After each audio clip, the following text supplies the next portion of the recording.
আজি ৰৌতা বাগানত শ্ৰী শ্ৰী বাসন্তী পূজা ইয়াৰে এটা ঐতিহাসিক এইটো কি বুলি কয় এইটো ঐতিহাসিক হীৰক জয়ন্তী উদযাপন আজিৰ পৰা মহা ষষ্ঠী আৰু আজি আমাৰ তোৰণ মানে মুখ্য দুৱাৰ উদ্বোধন আছিল আৰু আমাৰ কি কয় এইটো মণ্ডপ উদ্বোধন আছিল অলপ আগতে মই আহি পেলাই আমাৰ মেইন দুৱাৰ উদ্বোধন কৰিলোঁ আৰু আমাৰ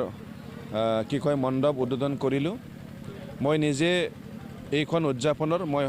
ৰিসেপশ্যন কমিটিৰ চেয়াৰমেন হয় মই নিজে সৌভাগ্য অনুভৱ কৰিছোঁ আমাৰ যে ইয়াত বাসন্তী পূজা 75 ইয়াৰ্ছ হ'ল এটা ঐতিহাসিক এটা অনুষ্ঠান এইটো বহুত বছৰ আগৰ পৰা ইয়াত এই বাসন্তী পূজা উদযাপন কৰা হৈছিলে তো হিচাপে এইবাৰ ধুমধামেৰে আমি এই কি কয় কি বৰ্ষ বুলি কয় হীৰক জয়ন্তী বৰ্ষটো আমি ধুমধামেৰে উদযাপন কৰিব বিচাৰিছোঁ এনেও অন্য বছৰবিলাকতো ইয়াত যথেষ্ট সমাগম হয় এইবাৰ যেহেতু হীৰক জয়ন্তী উদযাপন যথেষ্ট সমাগম হ'ব আমিও অলপ সুকীয়াকৈ কৰিব চেষ্টা কৰিছোঁ আগত 4 দিনীয়াকৈ হৈছিল বাসন্তী পূজাৰ লগত মেলাও থাকে ইয়াতে এইবাৰ এইটো 6 দিন হ'ব আৰু মেলাটোকো অলপ ডাঙৰ কৰিব বিচাৰিছোঁ তাৰ কাৰণে মই আশা ৰাখিছোঁ এই 6 দিন যি আমাৰ উদযাপন খুব ভালকৈ হওক ভক্তপ্ৰাণ ৰাইজসকল আহক আৰু আমিও যিমান পাৰোঁ একেবাৰে চাফ চিকুণ একেবাৰে আইন শৃংখলা মেইনটেইন কৰি আমি উদযাপন কৰিবৰ কাৰণে চেষ্টা কৰি আছোঁ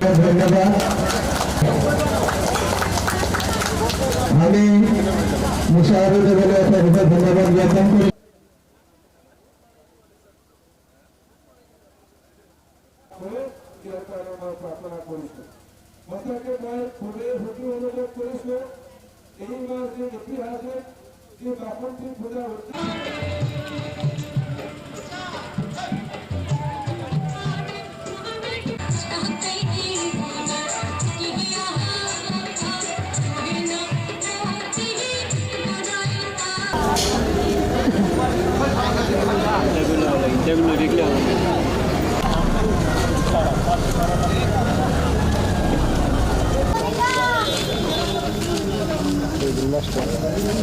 গান কৰ